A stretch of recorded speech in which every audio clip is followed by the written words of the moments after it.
At 3:48 p.m., a severe thunderstorm capable of producing a tornado was located over Illinois, moving northeast at 40 miles per hour. At 3:47, a severe thunderstorm source radar indicated location.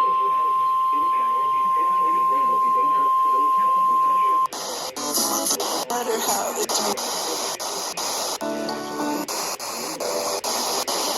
Billy including Over Addison. Go ahead to Showtime. Hey, so Moving northeast at 40, produce impact. Flying debris will be